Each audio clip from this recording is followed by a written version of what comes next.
efforts in unprecedented ways to strengthen community safety and bring down violent crime across our city. To that end, we saw dramatic improvements last year in several key areas, most notably homicides, which are down 17%, felonious assaults, which are down 25% compared to 2023. We're also really proud of the great work our detectives and officers are doing. 76% homicide solve rate. That's incredible work. But that's also a place we need to thank the community, because we've had more tips and information shared with the police from the community than ever before.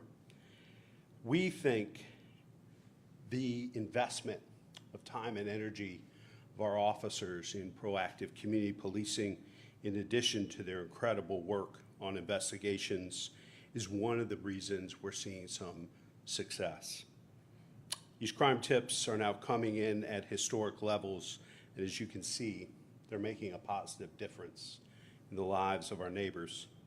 At the heart of it all is a broad and consistent collaboration of every kind and at every level, because this moment in our city's history is to engage in candid and constructive dialogue or enlisting the resources and expertise of determined community partners and law enforcement agencies spanning our city, state, and region. Columbus is proving the possibility and the merits of a 21st century community policing model. This work is rooted in our comprehensive neighborhood safety strategy, which encompasses prevention, intervention, and enforcement to disrupt the cycle of violence and to hold violent criminals accountable. You'll hear more about some of those efforts in just a few moments. I'm grateful to Chief Bryant and all of our officers for their leadership and commitment to keeping Columbus families safe and for making our city safer and more secure for future generations. And while we're proud of the success we've seen, we know that now is not the time to grow complacent or overconfident. Now is the time to sustain and build upon all that we've accomplished by moving forward with a sense of urgency and purpose. While we celebrate this success, I want us to be the safest big city in America. And I know, and you know, we're not there yet. It's why in my proposed operating budget allocates $774 million for neighborhood safety, including funding for 3 police class recruit classes, which can yield as many as 180 new officers. This is the 4th consecutive year we've made a commitment of this magnitude to further grow our police forces as we continue to grow as a city and as a region. We also remain mindful of the rise in domestic violence incidents that are occurring throughout our community, a trend we're seeing play out nationally and globally as well. I've asked Director Rena Schack in the city's Office of Violence Prevention to lead a community-wide effort to address this issue head-on. This is where the prevention and intervention components of our comprehensive safety strategy can really have an impact. And we'll be taking a deeper dive in deploying new resources to confront domestic violence in the year ahead. The spike in domestic violence homicides cannot be solved by the Division of Police. That's a place where the rest of the community needs to step up, provide more resources and support to get women and children and families out of domestic violence situations before those situations escalate and a fatality takes place.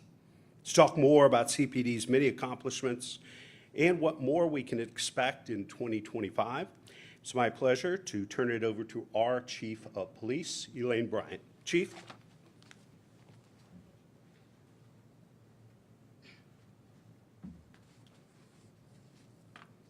Good afternoon. Thank you, Mayor Ginther, Director Pisciotti, for all your support this year. Thank you to all the men and women, sworn and civilian, of the Division of Police. It's your hard work and commitment that was able to get us where we are today. And thank you to our community for your support and collaboration.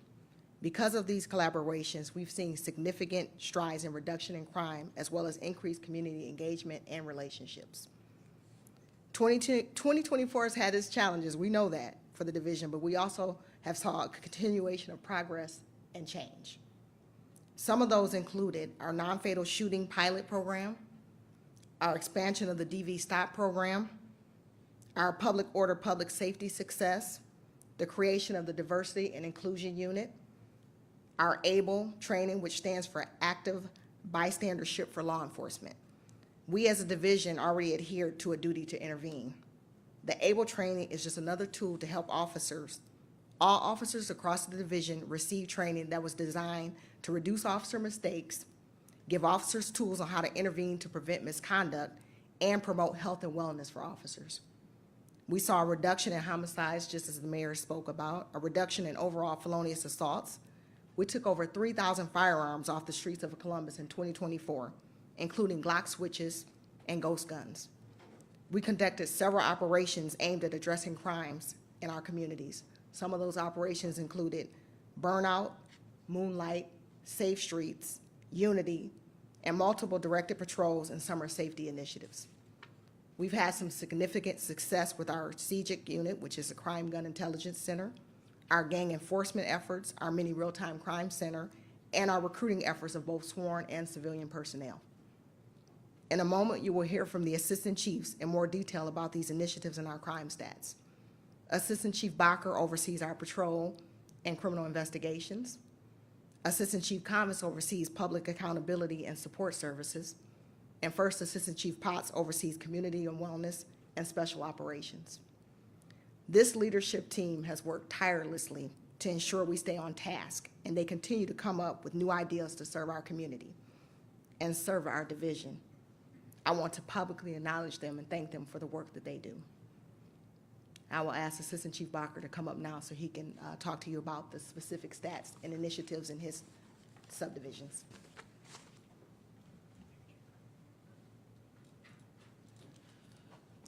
Good afternoon, everyone. My name is Greg Bodker, Assistant Chief over the Operations Branch. Over the next 12 slides, what you will see is some detail and some high-level descriptions of crime statistics in the city for 2024. I'll start by letting you know that I oversee the Operations Branch, which includes the Criminal Investigation Subdivision, which is led by Deputy Chief Smith Weir, and the Patrol Subdivision. One change in 24 from 23 is that Patrol is now one subdivision instead of two. That is overseen by Deputy Chief Kelly Weiner. And the statistics that I'm going to talk about will encompass the first several slides. After that, I'm going to go into detail about some of the operations and projects that we've run throughout the city in different neighborhoods, some operations that you may have seen or taken part in or reported on. And so we'll start with the first slide with our homicides from 2024. On some of these slides, I'll go into detail and I will talk about what's on the slide. On some of them, I'll let you take in the numbers that you see, and I will add some context and information related to the specific slide. As the mayor talked about and the chief talked about, we saw a decline in homicides in the city of Columbus in 2024. 124 homicides, down from 23 and down from 2022. One thing that you will see on there that might jump out is in 2024 there were 23 homicides that were related to domestic violence. Although the number is down, that percentage is up from 2023. About 18.5% of our homicides in 2024 were domestic violence related. One thing that you will also see fall slightly in 2024 is gunshots related to homicides. So of our homicides, 83% of our victims were shot, and 83%. Down 1.5% from 23 and down about 6% from 2022. If you take a look at ages of our victims and suspects that have been identified, in our homicide investigations. In 2024, homicide victims under the age of 21 were 31.4%, and suspects, people who allegedly committed those homicides under the age of 21 last year, were 50.8%. What you won't see up there is some of our solve percentages. That was referenced by Mayor Ginther and Chief Bryant. And so as I go through these statistics, there's two factors that you will see in common. One is a decrease in reported crimes in our city, and two is an increase in solvability, largely due to the work being done in patrol and in our detective bureau. In 2024, as was stated earlier, our homicide detectives solved 94 of 124 homicides for a solve rate of 75.8%. Additionally, they solved 30 other homicides from years past for an overall solve rate of just over 100%.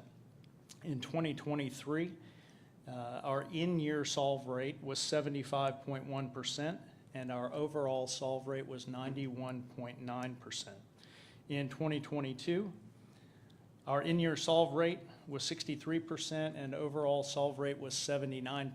2022 is a key year because we reorganized how we investigate and how we staff our homicide bureau with 6 homicide teams that respond on a rotating basis now. And so what you've seen each year is a decrease in homicides and an increase in solvability, two great things that we want. Also, so you're aware, we keep our finger on the pulse of not just Columbus, but we look around major cities throughout the United States, and Columbus has one of the highest solve rates in homicide, and we have declined. Of the major cities, if you take a look at real-time crime index, homicide has fallen, however, not to the extent in most cities that it has fallen in Columbus. And we can move on to the next slide.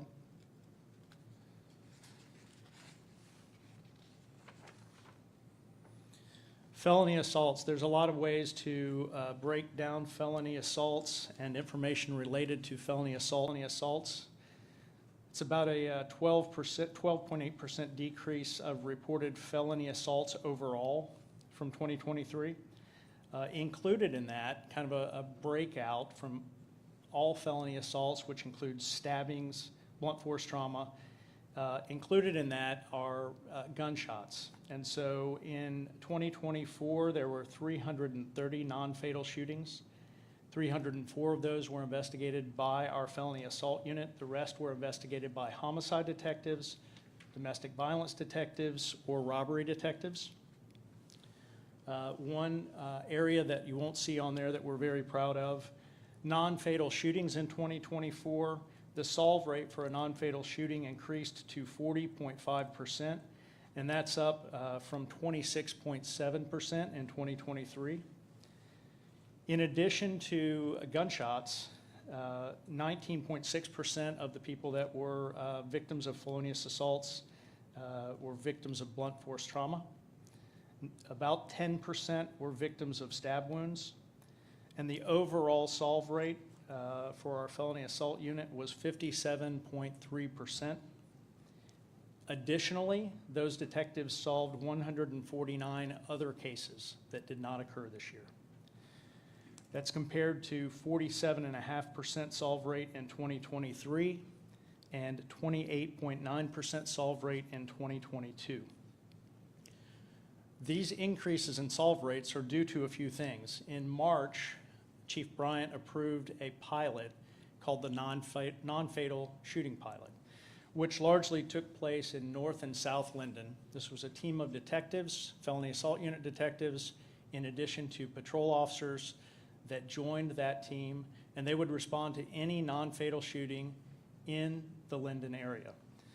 That team is still operational today, and to date they have solved 62% of the cases that they have been assigned just in the Linden area. So a smaller geographic, 62% of those cases. In addition to that, those detectives, that team has solved 53 other non-fatal shootings that occurred in Linden in years past. And so they're removing some bad people from the street. Shift over real quickly to Accident Investigation Unit, which you won't see up there, but these are also professional investigators that investigate deaths and serious injuries and accidents.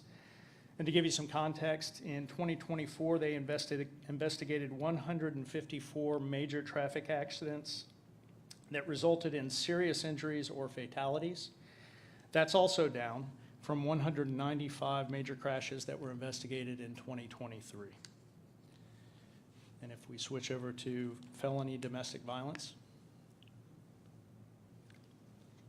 Domestic violence, very important. Obviously, as I talked about on the first slide, 23 of our homicides are domestic violence related. If you take a look at felony domestic violence cases, and so we saw a slight increase in 2024, 825 of those cases were investigated by a combination of sworn personnel, including our domestic violence unit, our felony assault unit, and our stop officers. And I'll go into stop a little bit more in just a minute. That is an increase from 2023. And of the 825 felony domestic violence cases in 2024, 538 of those cases were felony strangulation investigations. You may remember when I stood here last year, in April of 23, April 30th of 23, there was a change to the Ohio Revised Code that made strangulation a felony. That increased by several 100% our felony domestic violence cases. And so we had to figure out a way to handle all of those investigations. Our solution, and one of the more creative solutions I've seen around the United States, is to create our STOP team, Strangulation Team Operations for Prosecution. And that is comprised of 62 patrol officers who are specially trained by our domestic violence detectives. And we now have a domestic violence stop coordinator who is a domestic violence detective. She is responsible for all of the training for those 62 officers. And when a strangulation occurs in patrol, those stop officers respond to conduct that investigation. Of those 538 strangulation investigations that I mentioned, 367 of those investigations were completed by domestic violence, by stop team officers, and then the remainder were completed by domestic violence detectives. In 2023, to give you some context, there were 707 felony domestic violence cases. And so you might ask yourself, what are we doing to try and impact domestic violence? We are working with our community diligently to try and impact domestic violence. We were very optimistic going into 2024, and as we moved through 2024, there were some really heart-wrenching cases that we may all remember, both from February and June, where parents or foster parents committed murder. And then there were other cases that we saw, which were murder-suicides that involved children, that really impacted detectives and patrol officers and the entire community. However, we have a pilot that is ongoing on this zone, Zone 3, which is the west side of the city, which when we started the pilot had the highest number of domestic violence calls in the city. We were working collaboratively with our partners at Nationwide Children's Center for Family Safety and Healing, and in real time, when a patrol officer responds to a domestic violence call, they will contact a domestic violence advocate. 232 times in 2024, those advocates responded to the scene and worked with victims, survivors of domestic violence. Only 7 times in all of those responses did our victims or survivors say, I don't need help. So 7 out of 232 times did someone say, I don't need help. We'll move on to the next slide. Firearms seized, briefly mentioned earlier, slight drop in our firearms seized in 2024. 3,248 down from 3,693 and down slightly from 2022. Glock switches, which you may remember are the small plastic, sometimes 3D printed device that makes a semi-automatic handgun fully automatic. We seized 76 of those this year, up 1 from last year, and significantly up from 2022. That's probably a combination of reasons. One, we're probably counting those better, and 2, officers on the street are seeing more of those. And then ghost guns, a slight decrease in 2024 down to 35 from 43 the year before. Next slide, please.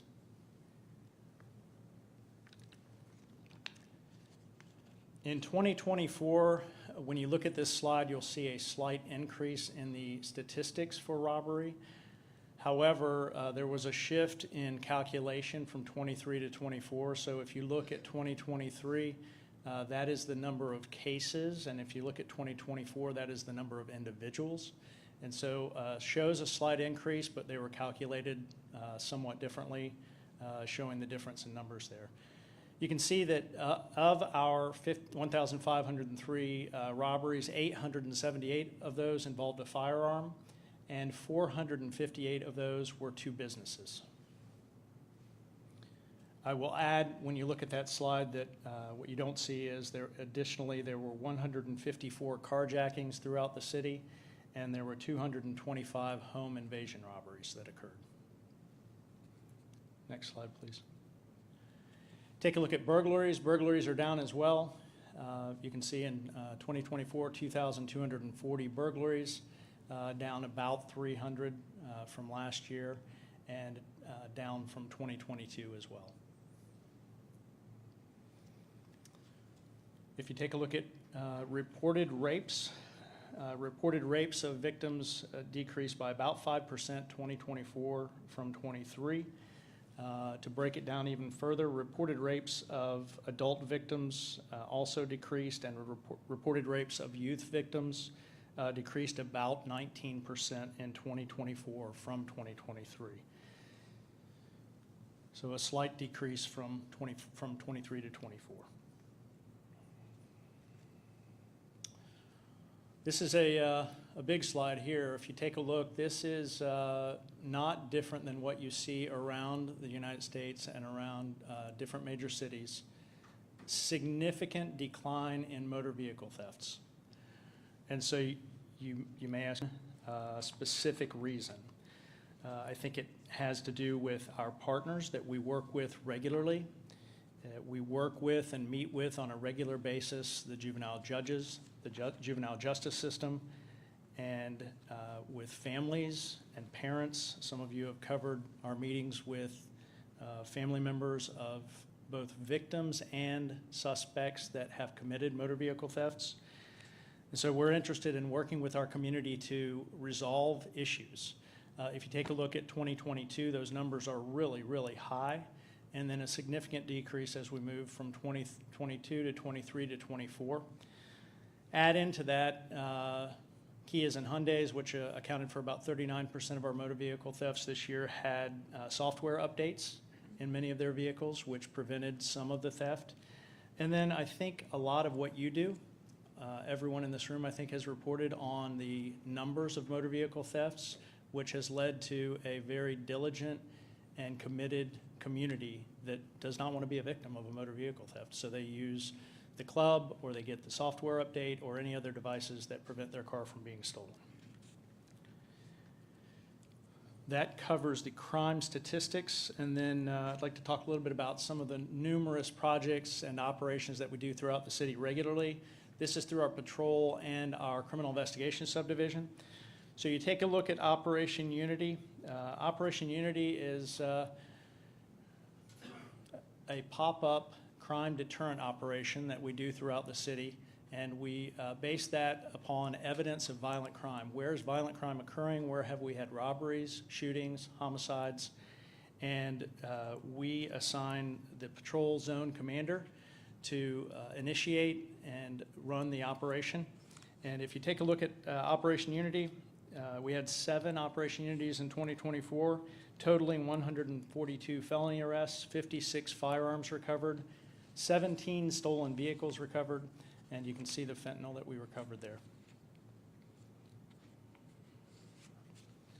Operation Moonlight, which many people in this room have reported on, a very successful operation that we had from May until December of this year. And Operation Moonlight, really their mission is to be very visible in areas that there are a large number of people gathering. And so as we move through the spring into the summer and into part of the fall, those are festivals, those are parks, those are parties that officers on Fridays, Saturdays, and Sundays will work, and they will come in, and their job is to engage. And they work with the community. It's yielded a lot of great information for our detectives and our patrol officers, as well as just some great relationships that are ongoing for the community. And then as we move into the fall and winter, we regularly meet with Columbus City School Security and sporting events. We saw 2 years ago, moving east from the West Coast, there were some extreme violence at sporting events in high schools. And so we shifted Moonlight in the fall and winter to go to sporting events. And so it's not uncommon to attend a high school basketball game or football game and see Moonlight officers present there. And you can see from the statistics, not quite as many enforcement statistics, which is okay. They're building relationships and they're letting people know why they are there. One other operation after Moonlight is Safe Streets. Safe Streets has evolved over the years. It's largely a summer, June, July, August operation, and it has shifted from a cookie cutter approach throughout the city to working with zone patrol commanders to say, what are the community's concerns in the zone that you work? And so some of those were community engagement. Some of them were working with juveniles. Some of them were trying to impact thefts from motor vehicles. And so each zone had a different project that they worked on, and the statistics that you can see there were yielded from all 6 patrol zones. After Safe Streets, Operation Burnout. And again, like so many of our operations, Operation Burnout has evolved over the years, probably for a number of reasons, not the least of which is our enforcement action. Most of you covered an October 5th operation that we formally did where we met in this room beforehand with a large group of officers and a large group of different resources, because we were aware through our criminal intelligence analysts of a very, very large street takeover that was going to occur that night. We also knew that that group was likely involved in a really violent street takeover in Cleveland the weekend before. And so the officers that were here with a purpose. It was to keep our community safe and to let folks know that we're coming into our community to hurt each other, that was not acceptable. You can see throughout the year, you may not know that there were 5 Operation Burnouts, and those are the total enforcement actions that we took. The difference, I mentioned that burnouts have evolved over the last 3 years from a very formal planned event to kind of pop-up events that might happen 1 hour or 2 hours before a street corner is taken over. And so we have resources on each shift every day, 24 hours a day, to activate and counteract the burnouts and street takeovers. And then there's some other projects, operations that you may not be familiar with that we have worked very diligently on and have had an impact on safety in our communities. And I'll just go through those really quick. I don't have slides on those, but most recently you may have seen Operation Slay Crime, and so that was a large group of officers that were assigned to Easton to interact with anyone they came into contact with and try to deter crime, thefts from motor vehicles, robberies. We also had a Sullivan Avenue project, which the focal point was Burroughs Elementary, and the statistics and evidence said that the amount of crime around Burroughs Elementary was unacceptable, and the officers on the hilltop, the commander on Zone 3, led that project. That occurred in September and October. And then throughout the year, we had an active group of directed patrol officers, the Wedgwood enforcement team their mission was to make the Wedgewood community safe for everyone in the Wedgewood community, and I think they accomplished that mission. In addition to that, we have directed patrols every day on every zone throughout the city. They might deal with economy when bars close. You'll remember 2 years ago we saw violence centered around bar closings, and so we took steps at the beginning of 2024 to impact that in a positive manner. And then anything that our officers learn from the community that is important to them about safety, our officers are involved with projects and operations to counteract that. I'm sure we'll have time for questions later, and at this time I'll turn it over to Assistant Chief Nick Conviz from the support branch.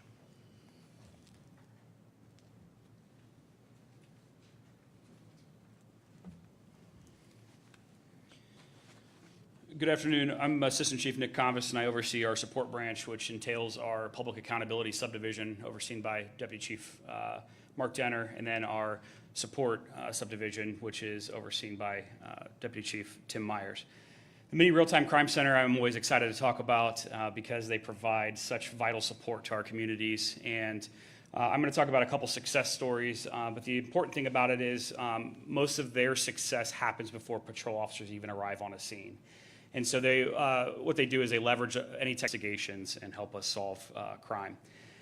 The big thing in 2024, the city has continued to invest in increasing our technological abilities, and so we've increased LPRs, we've increased cameras, and as you'll hear in some of these stories, that is exactly what is used for some of their successes. In August, there was a homicide on the east side of Columbus. Started as a shootout, well, not a shootout, it was a shooting in a parking lot of a apartment complex. And a suspect fired at a victim, and the victim took off running. A second suspect through a gas station parking lot, across the street and into another gas station parking lot where he stumbled and fell. The entire time, a suspect was firing at him. Of course, the suspects fled the scene before officers had a chance to arrive and before 911 calls had even been made. The witnesses that found the victim laying there were only able to give good descriptions of the victim, but not the suspects. And so our Real-Time Crime Center folks heard this aired and immediately began pulling up the cameras in the area and were able to find and locate quickly video footage of all three locations, which allowed them to air in real time before officers had arrived on scene, actual descriptions and directions of travel of the suspects. Additionally, when one of the patrol sergeants arrived at the first shooting location at the apartment complex, the sergeant was having a difficult time finding the exact location where the rounds were fired. And so our real-time crime folks were able to watch the sergeant arrive on a camera and radio to him and direct him directly where the evidence would be found in real time on there, thus ensuring that we were able to secure that evidence. And thankfully, with the work of our folks in the Real-Time Crime Center, that case was able to be closed quickly by arrest. The second one was a fatal fight that occurred at 7th and High, just outside of the Kroger there.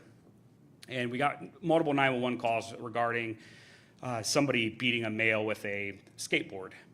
And we also had another 911 call where a caller reported that somebody was recording the incident as it was going on. And so officers began responding.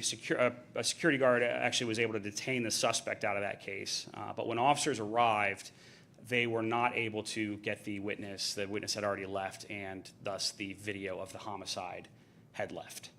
And so our folks in the Real-Time Crime Center, particularly Officer Cheers, was able to pull up video footage of that, identified it very quickly, was able to get a good description of the witness in that case. As luck would have it, he's leaving headquarters to go on the employee bus going to his car. And as the bus is driving down the street, he passes a bus station and notices the witness at the bus station. And so he immediately is able to radio patrol. That person got on a COTA bus, and he coordinated with patrol, was able to get that bus stopped. They got the witness identified on that bus, and detectives were able to do an interview and recover the evidence of that homicide. So it's pretty incredible. And that was same day. It's pretty incredible how the work, and I could go on for hours of the success stories. This is just two out of the Real-Time Crime Center. It is we can't invest enough in the Real-Time Crime Center. It's wonderful. We have in 2024 increased our staffing. We are starting the process to hire full-time permanent folks to work in the Real-Time Crime Center as we continue to build this out. And I am so excited to see what the coming years have for this. It's just going to be continued success as they support our patrol officers there. Moving on to our crime lab. In 2024, the crime lab welcomed 2 new forensic scientists and 4 new evidence technicians in our DNA and our firearms sections. So they are very busy sections. One success story out of there, they don't just work in the lab. They're required to go to court. They have a more robust, responsibility than just working behind machines and computers. And they were able to enter DNA, do testing on DNA, and were able to get a hit on 2 cold case sexual assault cases in Columbus. But the CODIS system was able to link that to a case in Phoenix, Arizona, and another case in Austin, Texas, all unsolved cases. So Sergeant McConnell reached out to get the case files from the other states and the other cases and was able to identify a suspect, and that suspect has been charged with rape and kidnapping. So it's all because of the linkage that they were able to provide. So they really provide profound support to our detectives and help us get successful outcomes in court. They were able to achieve and maintain the gold standard for ballistic evidence in 2024. And what that means is when we are able to, we have an incident that occurs and there is ballistic evidence of the scene, shell casings or bullet fragments, the gold standard is having that evidence processed and the information entered into the NIBIN system to look for links within 2 business days after the incident occurs. And our lab in 92.8% of the cases was able to achieve that in 2024. So pretty exciting stuff there. They continue to be really reliant on grant funding, and luckily, with the gracious help of some of the grants that we received in 2024, 100% of their training was funded by grants. They were also able to purchase numerous pieces of equipment. They were able to purchase centrifuges and digital imaging devices and upgrade some of our lab technology to allow them to continue to be successful. So it's nice that we are able to have those grants, and they play a huge role in our crime lab. Moving on to our recruitment. In 2024, we were able to, we graduated 106 new CPD officers. We currently have 2 academy classes in the academy with 69 CPD officers in there. You might remember in 2023, we received a $1 million grant, and it was earmarked to be used for public safety hiring. And so through that grant in 2024, we were able to retain the services of All-Star Talent. And what they did was they came in and they did a comprehensive review of our hiring. They looked at every step of the process of where we get candidates, the recruitment process, but then also our testing process and the whole hiring process up through a final offer of employment being given. And what they were able to do is they were able to shed some light and make some very actionable recommendations on how we could streamline the process, keep candidates engaged, and do precision recruiting. Also, thanks to that grant we were awarded, we were able to bring in performance protocol. And what they did was they did advanced recruitment boot camps. They were able to train everybody on our training staff, very dynamic training. And I have no doubt that moving forward that training that everyone received was going to pay dividends as we continue to recruit in the coming years there. So with that, I will turn it over to First Assistant Chief LaShawna Potts.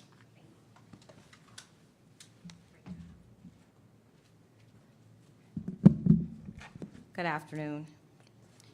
I am LaShawna Potts, the First Assistant Chief of the Columbus Division of Police, overseeing the Special Services Branch, which encompasses both the Community and Wellness Bureau and the Special Operations Subdivisions.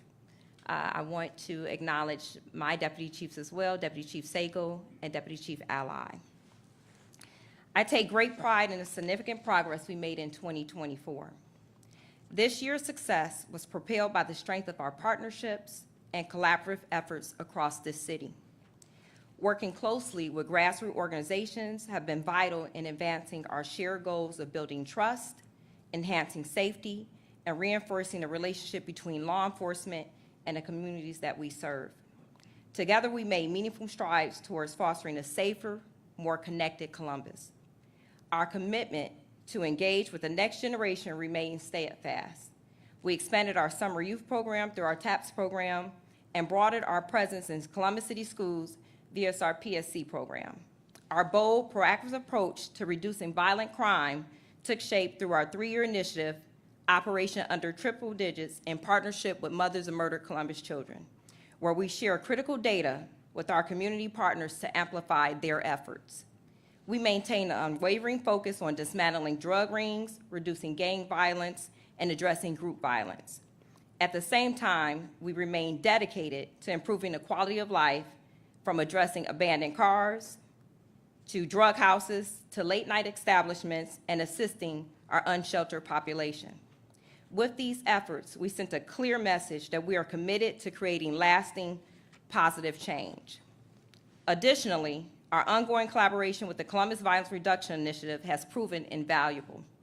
Through conducting custom notifications and co-hosting call-in sessions, we targeted the small percentage of individuals responsible for driving crime in our city.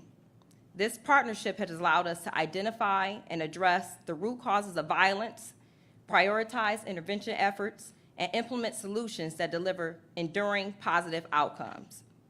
We also worked intentionally to deepen our community engagement, making our presence known through events across this city. Every action and interaction was centered on one core message: we are in this together, and we are committed to building a stronger, safer Columbus for all. Now I'll go to the slides.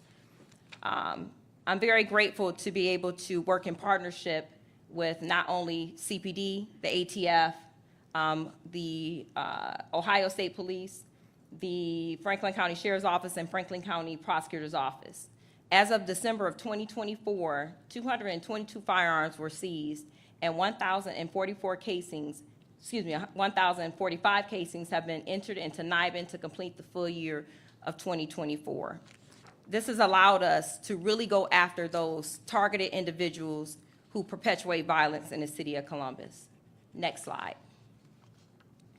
Organized Crime Bureau. This is just a snapshot, and I'll go into the different units that make up this bureau. But in 2024, we confiscated in total street value over $50 million of narcotics recovered.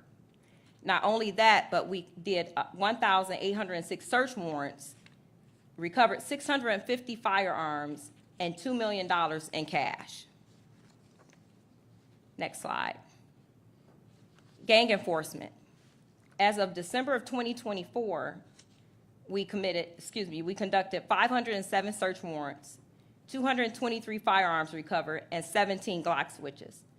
We also arrested 136 gang members, including a 191-count indictment of the Livingston and Lonsdale Bloods. Before going on to the next slide, I wanted to talk about our organized crime unit. This bureau is made up of economic crimes, gang investigations, A, Gang Enforcement Unit A, our INTAC Unit A and B, HIDA Task Force, FBI Task Force, and the U.S. Marshals, known as SOFAS. As a collective, I already talked about the $50 million worth of illegal drugs, but that's not all. We made 2,557 arrests, assisted patrol 121 times. We sent out 238 abatement letters. We arrested 171 Johns. 250 sex workers were arrested. We conducted 207 structural search warrants. We had 18 direct indictments, 12 street interdictions, 191 count indictment on a Livingston and Lonsdale gang, 250 human trafficking tips we received, 211 human trafficking victims we referred, 1.5 million in stolen funds were investigated. We also indicted the BL 800 gang with an additional 8 additional indictments this year. We seized 137 illegal packages, 16 criminal liquor violations, and 19 indictments involving exploited children cases. This slide is not up here. I also want to talk about our Special Service Bureau.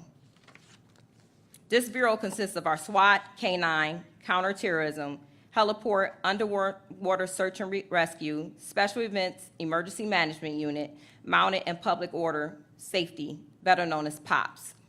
Collectively, they've conducted 129 missions, 63 search warrants, 25 barricaded or hostage situations, 24 VIP or witness protection details, 85 community events, 723 felony arrests, with 28 being for murder and 73 being for felonious assault.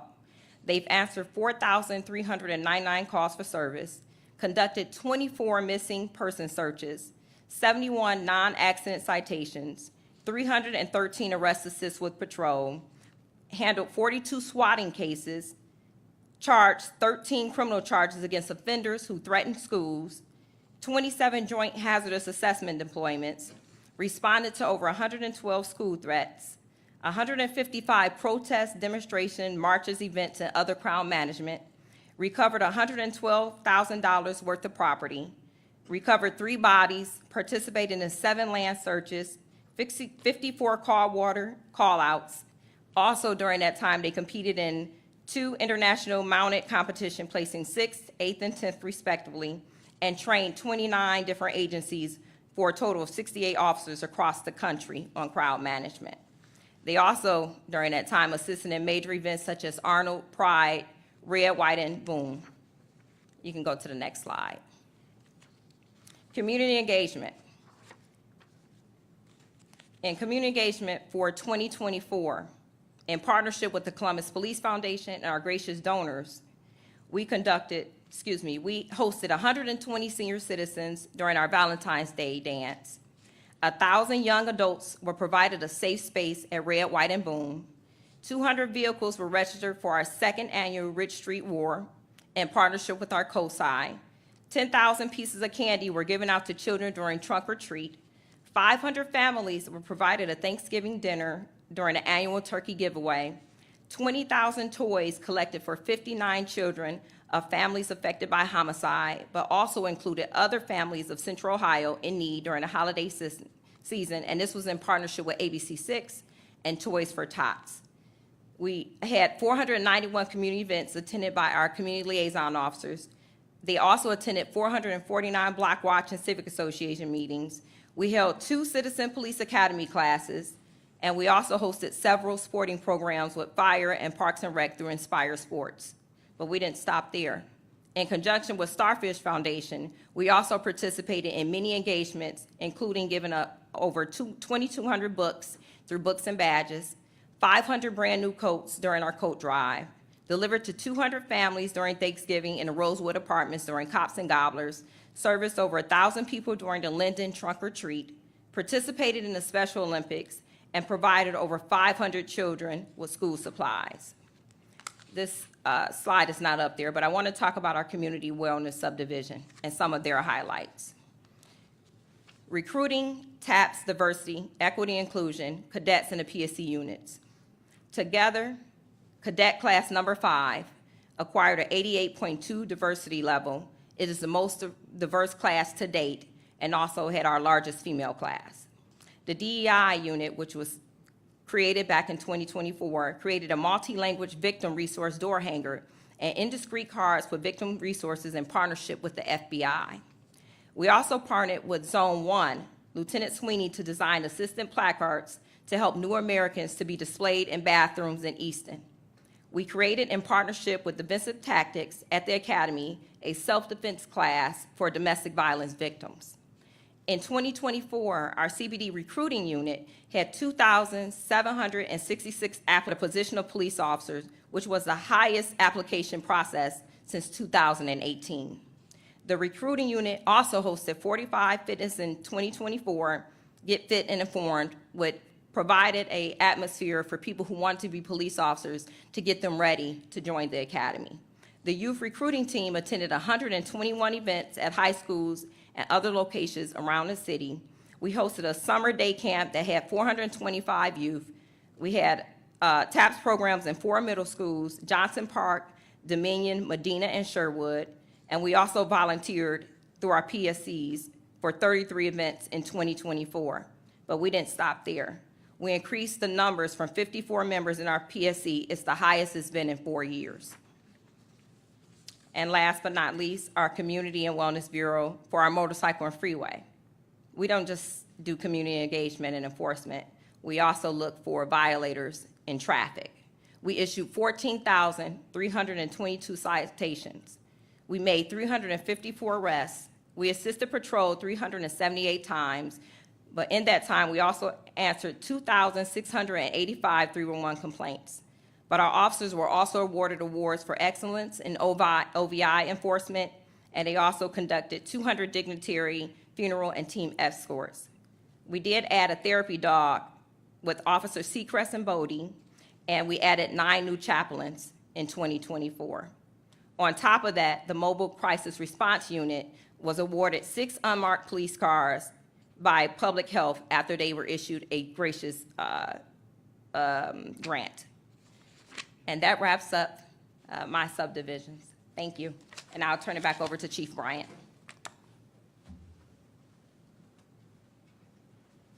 I know that's a lot of information we're throwing at you, a lot of information.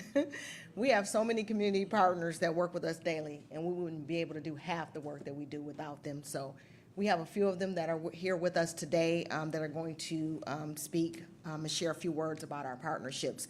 And I'm going to present them in the order in which they are going to speak, so if you could just come up in that order. Pastor Michael Young, he's representing the Chiefs Advisory Panel as well as the faith-based group, community group. Melissa Thomas St. Clair from Mothers of Murdered Columbus Children, Kenny Hampton from the African American Wellness Agency, and our community advocate, Lisa Boggs. So in that order, thank you.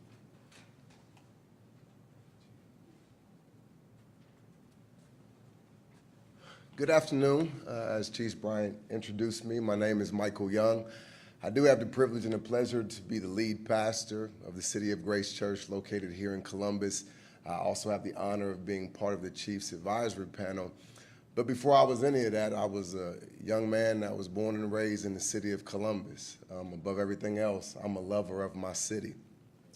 As we gather here today, I think it's right and it's appropriate as we see some of our major crime stats on the decrease. I think it's right and appropriate for us to pause and to acknowledge this positive trend. But what we also recognize is we recognize that this positive trend is in no way a sign of perfection. It's just a sign of progress.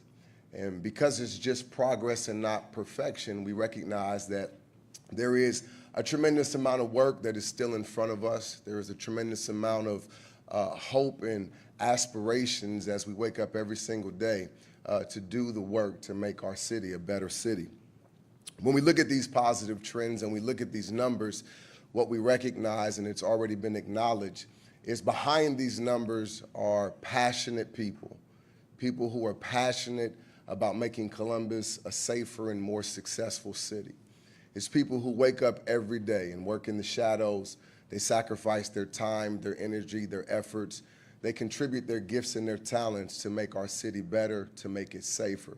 We're grateful for these people who do this work, and many times they do it without acknowledgement. It's not just people, however, working in silos. One of the key words that we continue to hear from the mayor to the chief to other people who've spoken already is the word collaboration. It's not just people, but it's people working in partnership. It's elected officials, it's civic leaders, it is CPD, their leadership, it is the people who are on the ground, it is community organizations, it's youth organizations, it is the faith-based community. It is people who, like myself, are lovers of our city. I think it's right and appropriate for us to acknowledge also some of the tangible investments that the city has made. I see my brother Ralph Carter here. We have Mothers of Murdered Children. There has been significant dollars that have been invested in organizations that work on the ground with our young people, work on the ground with individuals who can be influenced and impacted in a positive way without ever having to get put in cuffs. Also want to acknowledge some of the things that First Assistant Chief Potts began to recognize and acknowledge. I think it's commendable that CPD leadership and just the entire organization has sought to build bridges and tear down walls. investments that they've made in our community, showing up at events, not to police the event, but to actually build partnership and genuine relationship. It goes a tremendous way. As a representative of the advisory panel, one of the things that I really admire is the humility of the CPD leadership. Their willingness to say, hey, we can't do it all on our own. Their willingness to acknowledge that they don't have all the answers. Their willingness to be transparent, to be truthful as we seek to build trust. And we recognize that that's not something that's done overnight, but I commend the progress that has been made in these spaces. As we talk about these partnerships, as we talk about these people who work in a passionate way, I think the thing that drives us all is we all have a picture of a brighter future. Obviously, I'm a preacher, I'm a pastor, so I subscribe to the scriptures. And one of my favorite scriptures is it says, without a vision, people perish. We're working based upon vision. We're working based upon a better and brighter future for your children, for my children. I'm a father of three. I have a 21-year-old daughter, a 19-year-old son, and I have a 12-year-old son. And I want the city of Columbus that I leave to them to be better than the city of Columbus that I inherited from my forefathers. So we passionately work together because of the vision that we have. And then last but certainly not least, there was an old church mother that told me one time, Anna, she said, Mike, you should work like it all depends on you, and you should pray like it all depends on God. So we're going to continue to work collectively. We're going to continue to work in partnership, but we're also going to pray because Dr. Jones, the scripture said, if my people who are called by my name would humble themselves and pray, seek God's face, turn from our wicked ways, he said, then he would hear from heaven on high. He would forgive our sins, and he would heal our land. I don't know about you, but I want healing in Columbus. Thank you.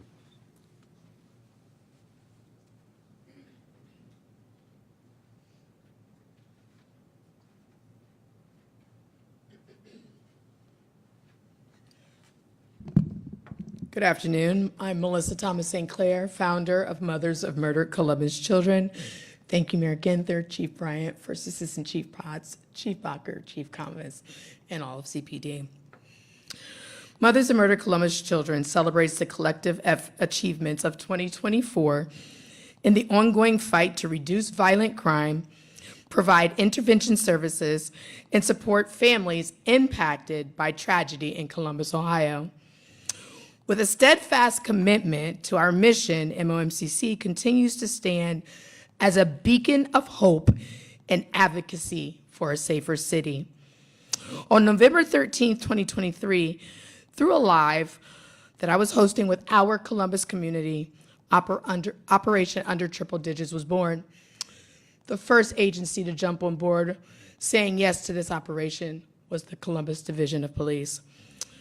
Central to our 2024 efforts was Operation Under Triple Digits, a bold and data-driven initiative aimed at keeping annual homicides under 100. This citywide effort brought together the Columbus Division of Police, local and federal law enforcement agencies, state and county officials, faith leaders, community organizations, and most importantly, the residents of Columbus, Ohio. Through strategic partnerships and evidence-based practices, Operation Under Triple Digits has yielded significant results.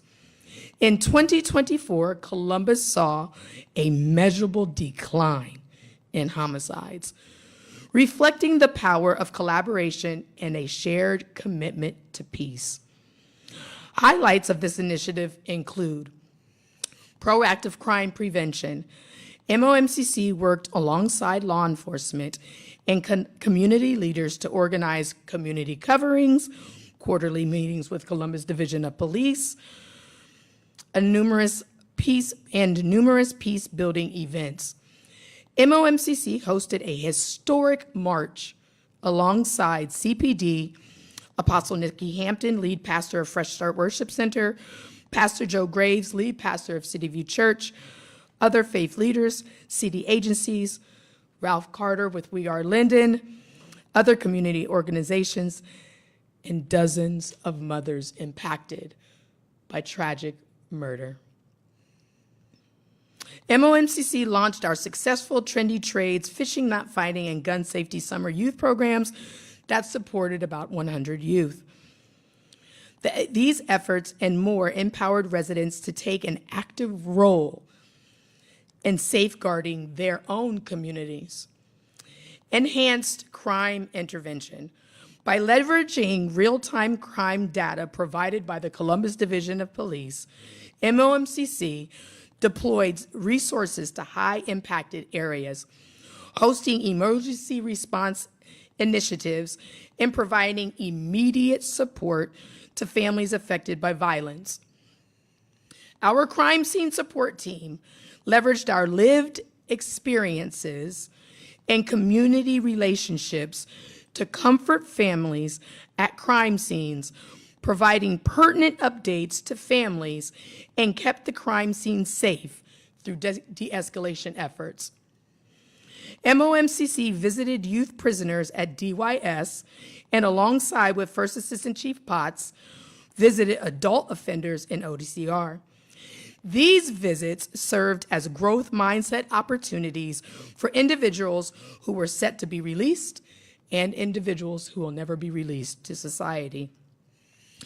We were able to push the message of Operation Under Triple Digits inside of prison systems and leverage our relationships on how they can serve the communities from inside prison walls. Community engagement. MOMCC facilitated healing circles as well as quarterly meetings with Columbus Division of Police Major Crimes Bureau, bridging the gap between residents and local authorities while fostering trust and dialogue. These events were instrumental in reducing tension and creating actionable solutions to address root causes of violence. We hosted one of the city's largest fall family fun festivals that reached over 1,500 residents. We thank all of the community partners who supported this annual engagement opportunity. Mothers of Murdered Columbus Children partnered with well over 40 community partners to support their missions, the reduction of major crime that results in homicide. Our vision for 2025. As we transition into 2025, MOMCC remains committed to sustaining the momentum of Operation Under Triple Digits, while expanding our prevention and intervention support service efforts. We will continue to strengthen collaborations with Columbus Division of Police, other law enforcement agencies, government agencies, elected officials, and the community. We're striving for a safer Columbus. We want to thank Mayor Ginther, Columbus City Council, County Commissioner Erica Crawley, and all of our private donors for their sustained support in our efforts in reducing and putting our pain to purpose. We want to give a very special shout out to all of the divisions within the Columbus Division of Police. Each of you are the hub to all of our efforts in the city's safety. We want to thank you for being accessible, and we want to thank you for humanizing your lives and becoming our family. MOMCC will have a laser focus on these three areas: domestic violence that results in homicides. We recently appointed Ronette Harrison as our Director of Domestic Violence Intervention to work closely with CPD and organizations that specialize in DV. We want to focus on crime against known individuals, and we're going to tackle that through community engagement. And of course, our youth, through continued youth programming with the support of city funding through our mayor's office, private donors, and community support. This year has been a testament to what we can achieve together with shared purpose. Every life saved and every family supported reminds us of why we do this work. We've lost our children, but through that pain, we can save you from losing yours. Mothers of Murdered Columbus Children are mothers on a mission. And our fight for safe streets will not waver because it's off the blood of our lost children. Mothers of Murdered Columbus Children thanks our partners, support, and entire Columbus community for standing with us in 2024. And we say together, let's keep each other alive in 2025. Thank you.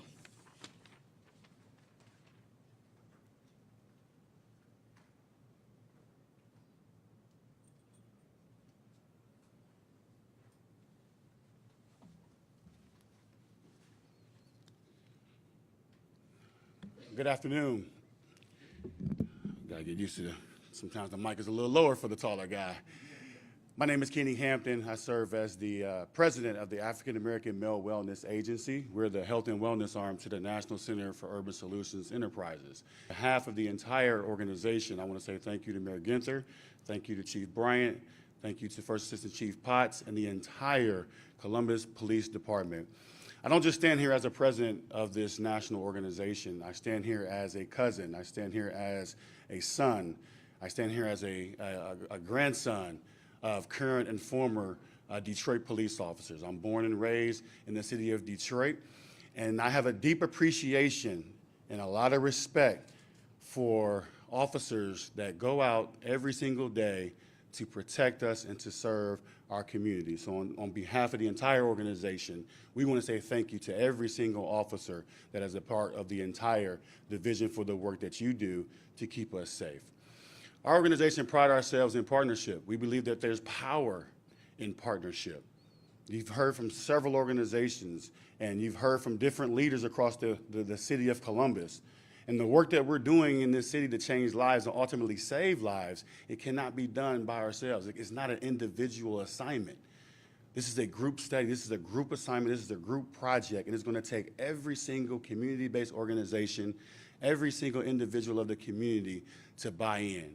And so we're excited because we're able to extend the reach of the work that CPD is doing with the events that we're having throughout the year. Whether it's Proud Dad Cookout earlier in the year where we have nearly thousands of dads coming together to have a great time with their kids, to learn and have access to things that's going to help them with their kindergarten readiness for their kids. Or whether it's Uplift Her, where we have thousands of folks coming out to help us raise awareness to save the lives of our black women. Or it's our Real Men Real Talk Summit, when we're having CPD do special duty for one of our notable or celebrity guests that's coming in town. Or it's Black Men's Wellness Day, where we're having tens of thousands of people come out, and we learned that 8 out of the 10 men that we screened, where last year we screened over 2,000 men, 8 out of 10 had high blood pressure. 56.7% had no idea. And I was one of them a couple years ago. But we say it's the most fun you'll ever have at a doctor's appointment, but we also thank CPD because it's the safest time that you'll probably ever have at a doctor's appointment, thanks to the partnership that we have with our incredible members of CPD.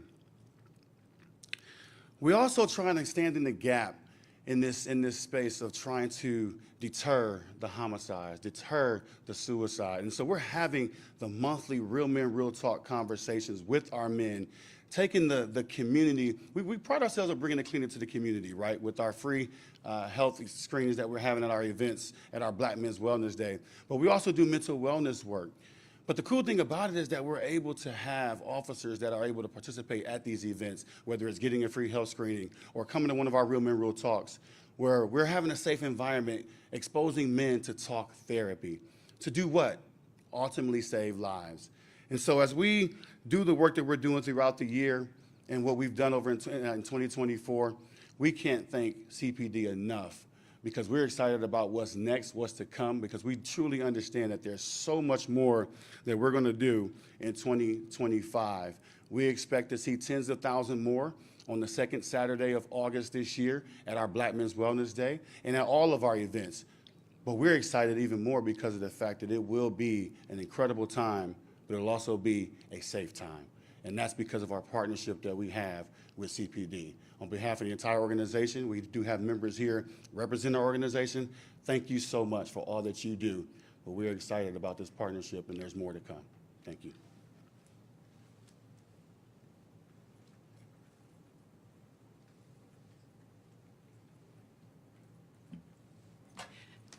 Thanks, everyone, for being here today.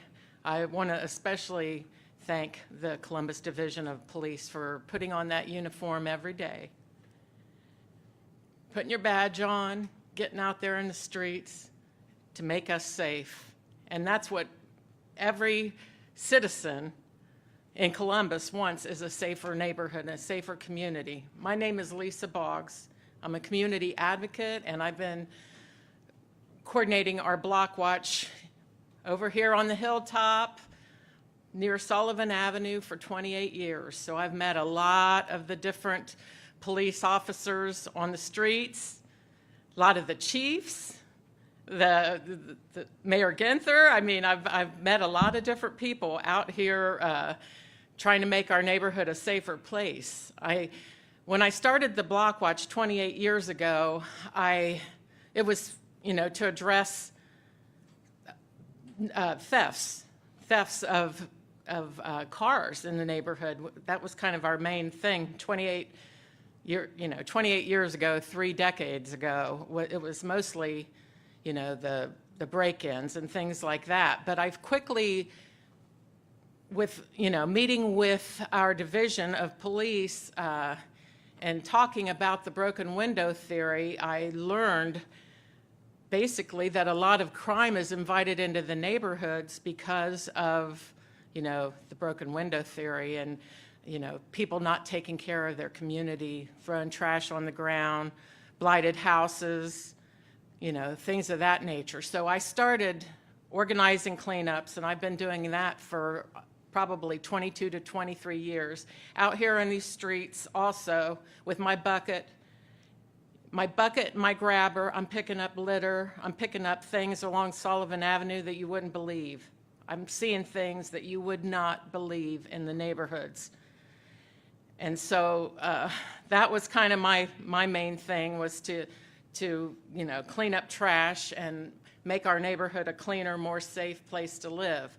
But I also realized that bringing the community together for different events was where it's at too, where, we had police officers come to our events, and we've built relationships through these events and through the cleanups. We have, our chiefs even coming to our events, coming to our cleanups, coming to our National Night Out events, National Day Out now. We've had all of these different events that bring, our law enforcement, our bike unit, our, all of our different little units, our liaison division. We bring them in, and, my neighbors are meeting all these officers, and I really believe it's making our neighborhood a safer place to live by doing that. And so, I know a lot of the chiefs, through working with the technology departments and working with, trying to inspire like a police substation. We had cameras, bringing in cameras, the license plate readers. I mean, we've done ABC's a CPD, Neighborhood Pride. I mean, there's all these things we've done in the last 28 years, almost 3 decades, where I've met a lot of our leadership in police and in our vice units, our INTAC, our liaisons. I mean, all these different, I've met a lot of people and a lot of good people who put on this uniform every day and work hard for us. I'd like our neighbors to meet more of our people, our officers, and they might not get as involved as Lisa Boggs does, like every day getting out, sending emails, calling people out, doing things like I do, but they can actually do a ride-along. They can do the Citizens Police Academy. They can contact their liaison officer, because there's liaison officers to cover this whole entire city. So we have resources for people to get involved and take their neighborhoods back, and I hope to see more of that in 2025.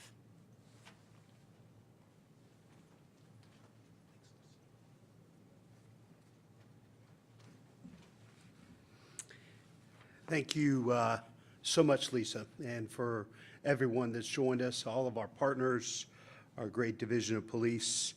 You heard it over and over again. Our momentum comes down to collaboration, partnership, and a shared determination to build a brighter, safer, and more peaceful future for our city. But this effort extends far beyond those of us gathered here today. It includes all of you, the people of Columbus. So many of you have already stepped up and continue to do so on a regular basis. Thank you for doing your part, for being involved. Each of us has a role to play in our own homes and in our own neighborhoods when it comes to keeping our loved ones safe. Know where your kids are and who they're with. Monitor their social media. Check out their rooms, their backpacks, and those of folks entering your home. Set a curfew and enforce it. Lock up your guns in your home and keep them away from children and those who may be a risk to themselves or others. And continue to come forward with tips and information when police are working diligently to solve a crime. It takes all of us pitching in and doing what we can to make our city safer.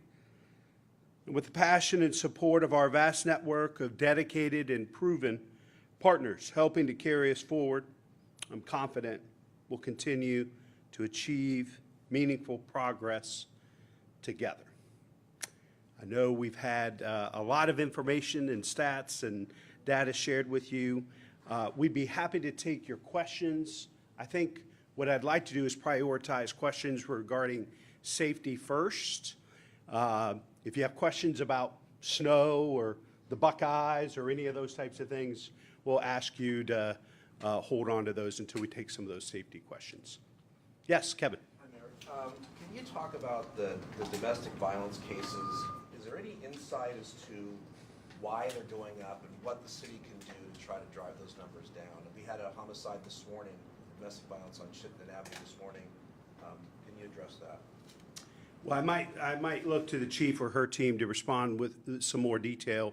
I think we've seen an uptick in domestic violence and domestic homicides, domestic violence homicides since the great pandemic. I think we have seen it across the country. And so this is something the Division of Police cannot solve. And this is why we've invested millions of dollars into our partnership with Choices, the only domestic violence shelter in Central Ohio, to open up more beds for families in crisis to get them out of those domestic violence situations. But this is an area where the police are part of the solution, but I'm going to need, leaders like Pastor Mike Young and other faith leaders, our partners in the community, working with everything from the Shelter Board, Lutheran Social Services, other domestic violence organizations. Melissa spoke to this as well, for us to get to the bottom of what's going on and to do more to get families in crisis the support and resources they need before a fatality takes place.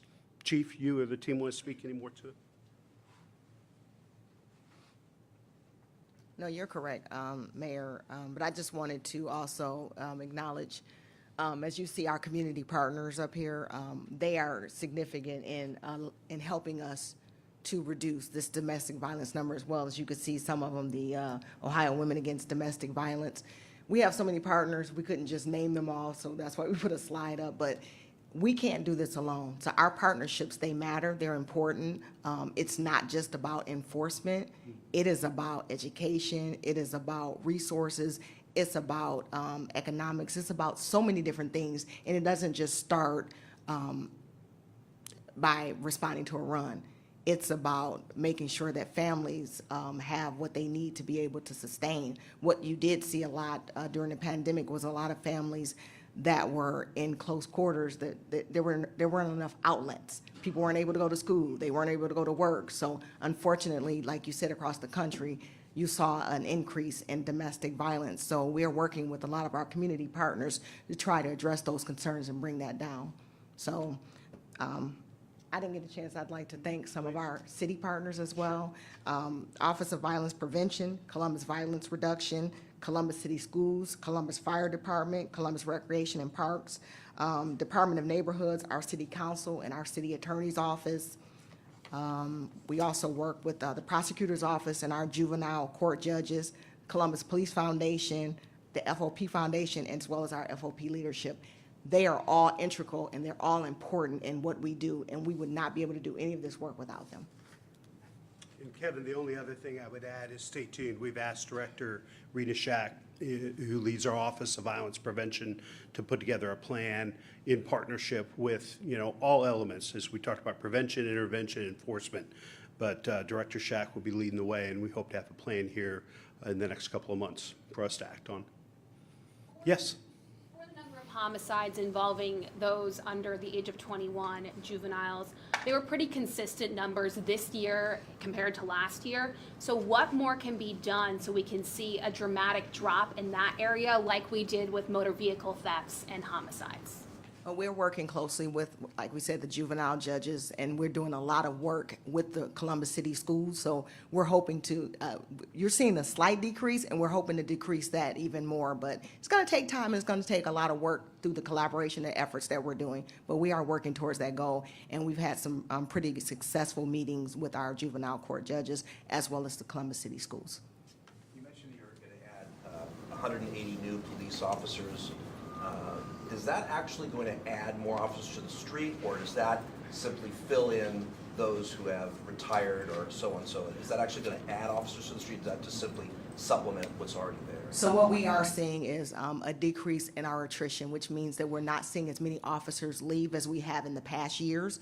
So as we add officers to our force, we are seeing an increase in our officer numbers. But as you know, officers are going to retire, so that number will fluctuate. But we have seen a slowdown in the number of officers that are retiring. So we have seen an increase. I think, Kevin, though, it reinforces, to the chief's point, we have to continue to invest in the number of classes that we have been over the last couple of years. We've invested in more police classes than ever before in the city's history, and we're going to have to continue to do that, because you're right, we have separations, we have retirements every year, but based on what we're funding, and as Assistant Chief Compass talked about the number of folks that actually went through the academy, we're making progress. We're just going to have to stay at this for a number of years to get to where we want to be, because our city continues to grow. So we need more officers. We also need to invest in prevention and intervention, but we have to continue to invest in enforcement as well. I believe it was Assistant Chief Potts who said that the Mobile Crisis Response Unit was just awarded through grants some unmarked cars. Has the number of calls that they're responding to gone up? Are you able to give any statistics on how often they're going out and the work that they are doing? Any updates on their team? Do you have specific numbers? So, you're right, we don't have those specific numbers, but we can get them to you. The teams that you put together for homicide, you're starting to see a difference. Do you plan to do that with any other units to see if that will work in those areas as well? So as Assistant Chief Bacher talked about the non-fatal shooting pilot, we've seen great success in the pilot program that we've done in Zone 6. So our intention is to work in collaboration with the FOP to try to create non-fatal shooting teams for each zone. So we're hoping that by doing that, as you saw the significant increase in our reduction, in our closure rate for non-fatal shootings, we think that we will see a significant increase in not only the closure rate increase, but reduction in those non-fatal shootings as we address and arrest the people that are responsible. It's a great point, Steve. I mean, when you think about it, you talk to officers, non-fatal shooting today is a homicide tomorrow. There's a direct correlation. If we're able to reduce the amount of non-fatal shootings, we know we can continue to see progress and momentum around reducing homicides, especially, again, because we know that it's about just under 500 people that are committing about 50% of the violence in Columbus. And so thinking about those numbers and that strategy, that's why we're so hopeful about the expansion of that pilot and the success we're seeing there. Going back to domestic homicide, domestic violence real quick, is the number of incidents just being more reported? That increase is so stark from 2022 to now. Are we seeing more people report this also? Not saying that it was less then, but It just seems like it's being reported more. You're referring to not the homicides, but domestic violence cases. So, as Assistant Chief Bacher spoke, the law changed. And so when that law changed and it became a felony for strangulation, obviously that number significantly increased because of that. So we did see a significant increase in that number based on the change in the law. And you had mentioned you've spoken with the Office of Violence Prevention to begin some kind of program. Can you elaborate? What are they planning to do? What are the preliminary discussions on that? We've charged them with helping us develop a plan that we can implement, because, clearly, it is not just 1 year. We've seen now 2 years of a dramatic increase of domestic violence-related homicides, and we collectively, as a community, need to do something about it. And we can't simply expect the Division of Police to solve that. That's a community problem. That's a crisis that we need to deal with collectively as a community. And so when that plan's developed, we'll certainly share it with you. But it's going to require resources, external partners. I mean, there's so many folks that work in the space of domestic violence in the community that we're going to need their help. And we're going to be drawing upon them to put together a good plan that's going to make a difference. Is there a plan to add more security cameras in the city, and what is that plan? Well, I think, we heard a little bit about the mini real-time crime center. I know that the chief and her team are working very closely with folks in downtown Columbus.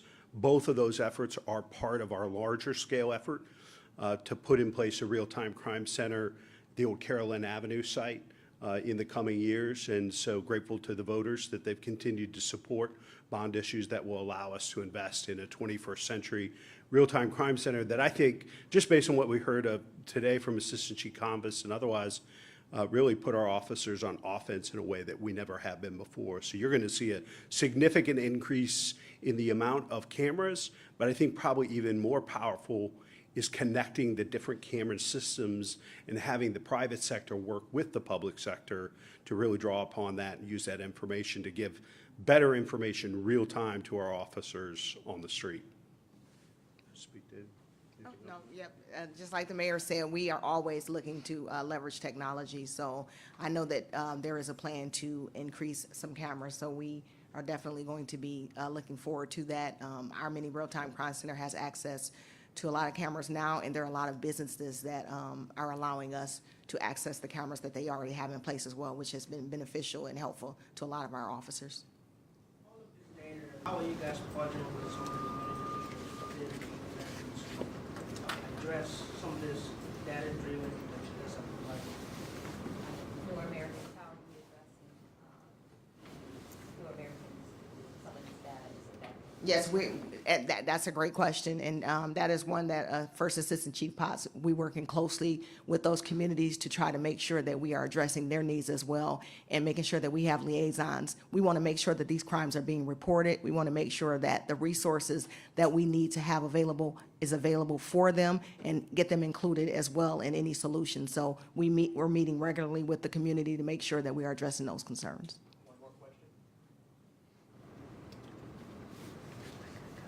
Thank you. Thank you. Thank you all. Thank you. Thanks, Chief. Thank you, sir. Appreciate you.